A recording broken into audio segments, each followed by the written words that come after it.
History is full of weapons that change the world. The spear, the longbow, the atomic bomb. But there is one weapon that saved an entire civilization, terrified its enemies for centuries, and then vanished completely, lost to the pages of time. I'm talking about Greek fire, the lost medieval superweapon of the Byzantine Empire that defied all laws of ancient warfare. To understand why this terrifying weapon was created, we have to look at the geopolitical map of the 7th century. It wasn't exactly a great time to be the Roman Empire. Yes, the Byzantines still called themselves Romans. Even though the original city of Rome had fallen centuries ago, they were now ruling from the great city of Constantinople. And let me tell you, they were in serious trouble. The newly formed Umayyad Caliphate was expanding at a terrifying speed. The Caliphate's armies were seemingly invincible. They had rapidly swallowed up the rich territories of Syria, Egypt, and Persia. Now, their eyes were fixed on the ultimate prize, the jewel of the Mediterranean, the heavily fortified city of Constantinople itself. Meanwhile, the Byzantine Empire was shrinking rapidly on all fronts. Their once mighty armies were exhausted, and their borders were collapsing. Their enemies seemed literally unstoppable, pouring in from the east and south.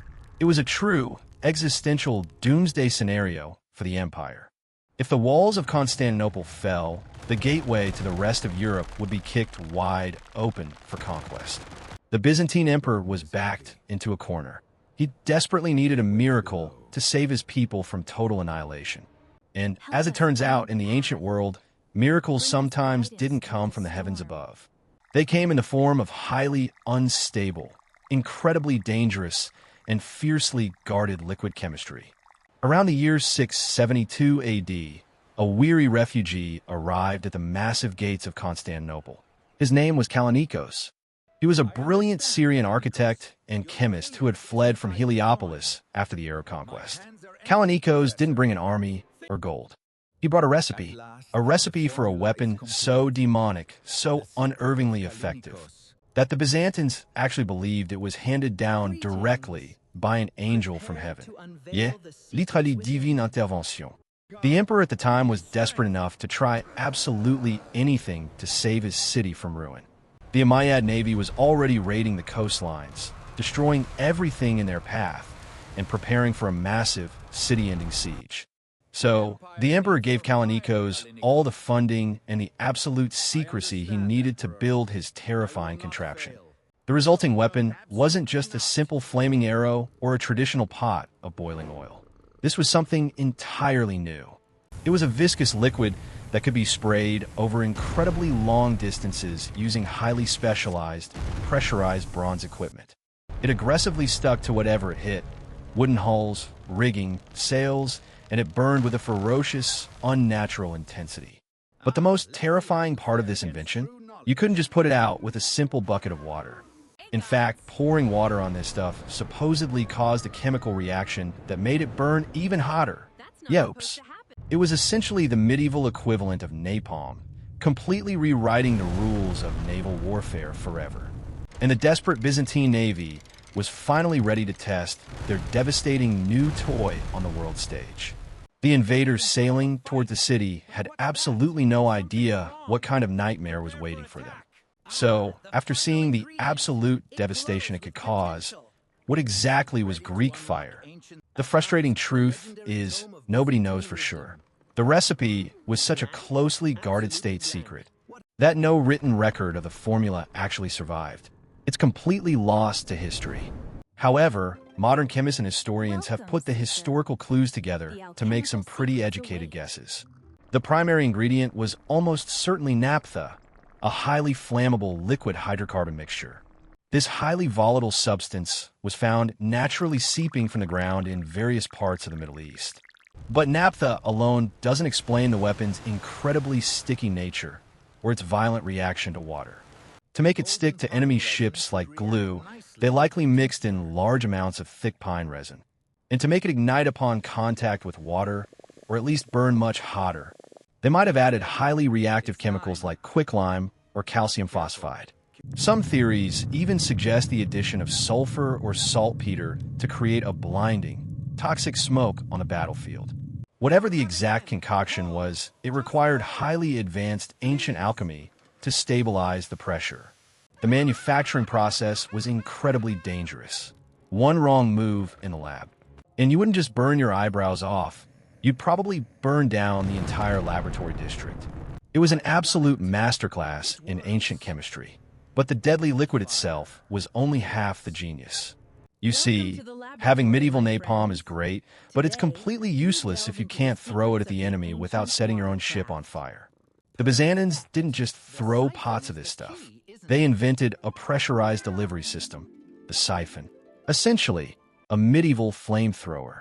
Below the deck of a Byzantine warship, known as a dromon, a team of highly trained sailors would operate a massive bronze pump. They would heat the volatile liquid in a sealed bronze vat over a small furnace, building up intense internal pressure. A siphonator, a highly trained specialist, would stand at the prow of the ship, holding a heavy brass tube. This nozzle was often shaped like a roaring lion or a dragon's head, designed to strike psychological fear into the enemy. When the pressure was high enough, they would open the main valve. The liquid would shoot out with terrifying force. Passing over a small flame at the nozzle, the liquid would erupt into a jet of roaring fire reaching dozens of meters. The engineering required to build airtight bronze valves and pressurized pumps in the 7th century is honestly staggering. It required perfect synchronization. Pump too slow, and the dangerous fire just dribbles onto your own wooden deck.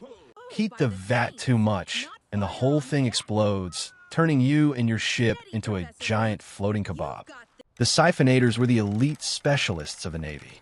They had to judge distance, wind, and pressure in a matter of seconds. But when all the mechanical pieces worked perfectly, it was pure, unadulterated devastation for anyone in its path.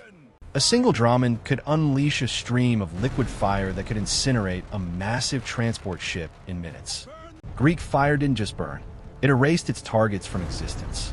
And Byzantium was about to unleash it on an epic scale. The ultimate test of this apocalyptic weapon came during the great sieges of Constantinople.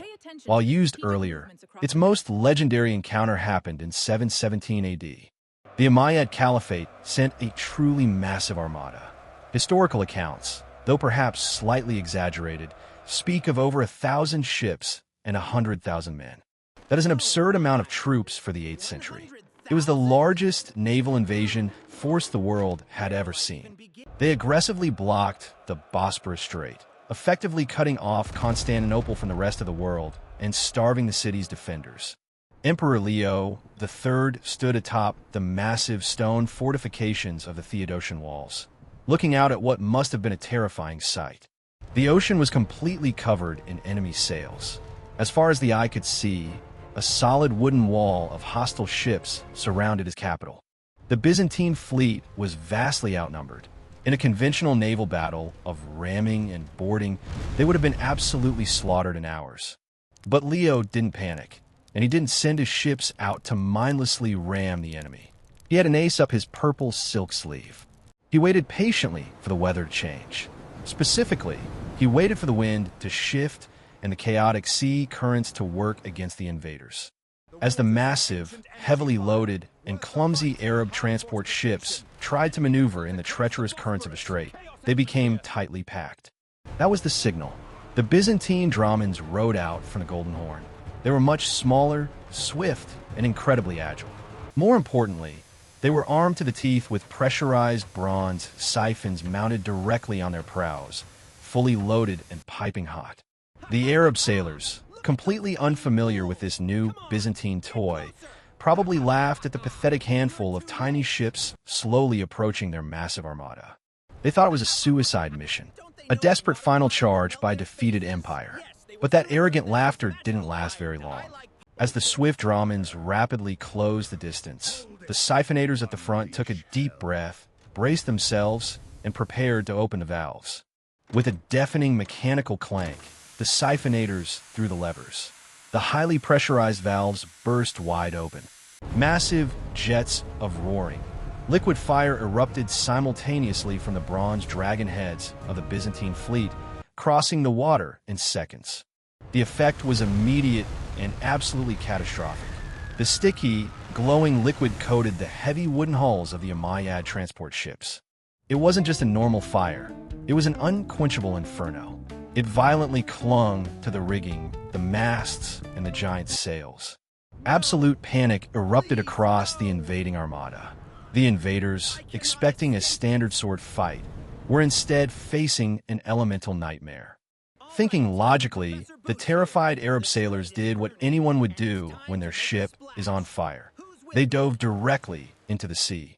But remember the terrifying chemical reality of Greek fire? It didn't care about water. In fact, it loved it.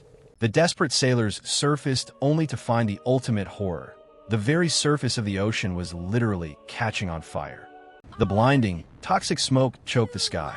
The noise was famously described by witnesses as the sound of roaring, continuous thunder. Completely blinded and overwhelmed by sheer psychological terror, the massive Arab ships clumsily crashed into one another in the chaos.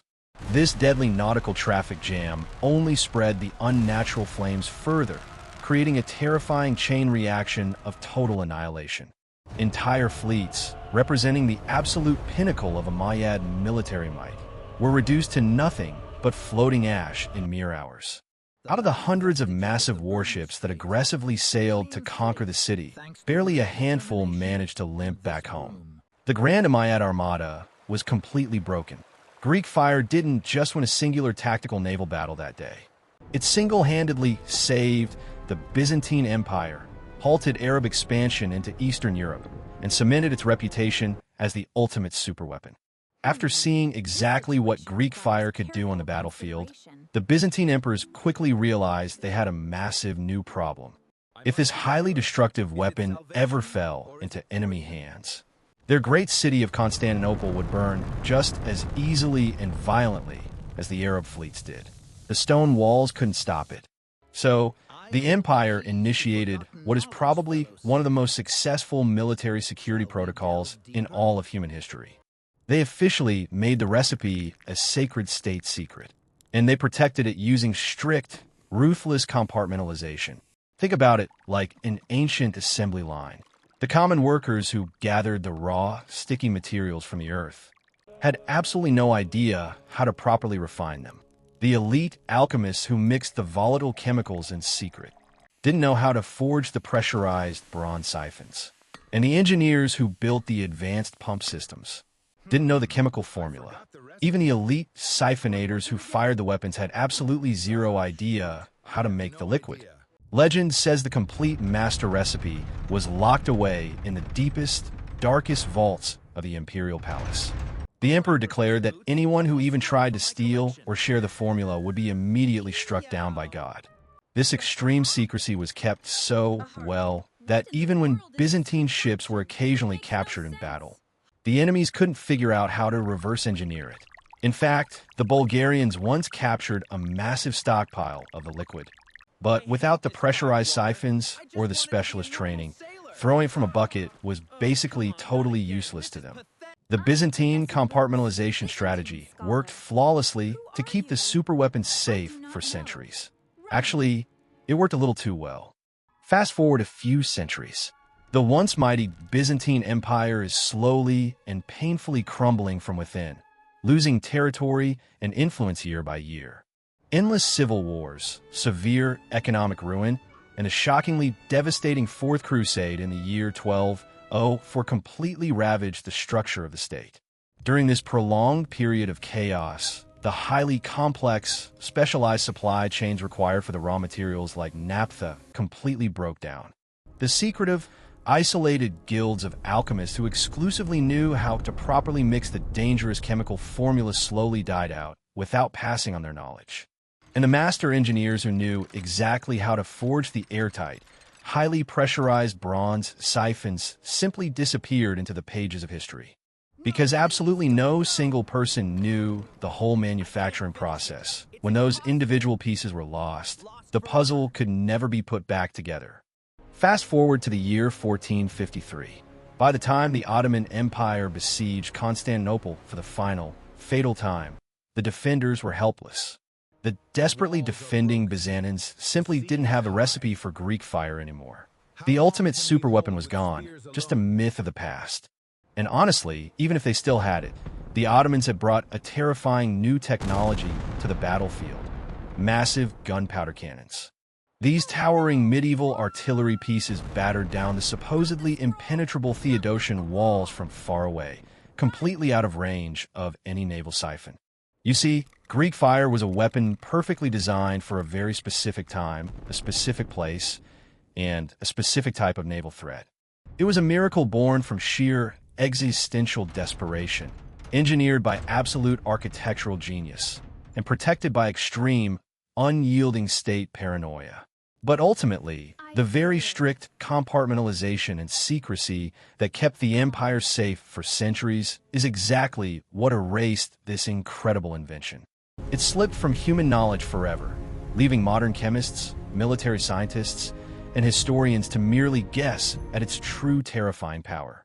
It remains just another burning historical mystery, a lost medieval superweapon, fading forever into the cold ashes of time.